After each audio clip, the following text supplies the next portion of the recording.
നമസ്കാരം. സിറ്റി ന്യൂസിലേക്ക് സ്വാഗതം. തളിപ്പറമ്പിൽ 12 വയസ്സുള്ള പെൺകുട്ടിയെ പീഡിപ്പിച്ചതിന് റിമാൻഡിൽ കഴിയുന്ന യുവതിക്കെതിരെ വീണ്ടും പോക്സോ കേസ്. കഴിഞ്ഞ മാസം അറസ്റ്റിലായി റിമാൻഡിൽ കഴിയുന്ന സ്നേഹ മെർലിനെതിരെയാണ് തളിപ്പറമ്പ് പോലീസ് വീണ്ടും കേസെടുത്തിരിക്കുന്നത്.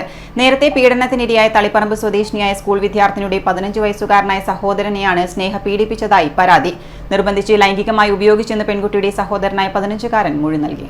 ആൺകുട്ടിയെ ലൈംഗികമായി ദുരുപയോഗം ചെയ്ത സ്നേഹ കുട്ടിയെ പീഡിപ്പിക്കുന്നതിന്റെ ദൃശ്യങ്ങൾ ഫോണിൽ പകർത്തുകയും ഇത് കാണിച്ച് ഭീഷണിപ്പെടുത്തുകയും ചെയ്തിരുന്നുവെന്നും കണ്ടെത്തിയിട്ടുണ്ട്. പരാതിപ്പെട്ടാൽ വീഡിയോ പുറത്തുവിടുമെന്നായിരുന്നു ഭീഷണി. പീഡന വിവരം കുട്ടി തന്നെയാണ് വീട്ടുകാരോട് തുറന്നു പറഞ്ഞത്.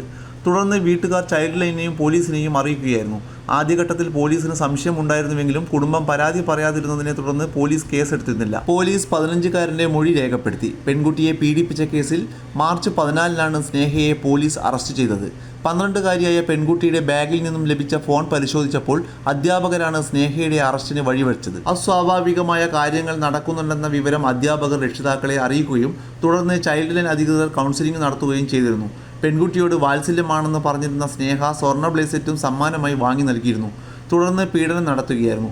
CPI ജില്ലാ കൗൺസിൽ അംഗം കോമത്ത് മുരളീധരനെ ആക്രമിച്ച കേസിലും സ്നേഹ മെർലിൻ പ്രതിയായിരുന്നു. 2024 ഫെബ്രുവരി 3-നായിരുന്നു ആ സംഭവം. സാമ്പത്തിക തർക്കത്തെ തുടർന്നുള്ള മധ്യസ്ഥതയ്ക്കിടെയെ കോമത്ത് മുരളീധരനെ ഹെൽമറ്റ് കൊണ്ടടിച്ചെന്നാണ് കേസ്. കൂടെയുണ്ടായിരുന്ന പുളിപ്പറമ്പ് സ്വദേശി M രഞ്ജിത്തായിരുന്നു ഹെൽമറ്റ് കൊണ്ടടിച്ചത്.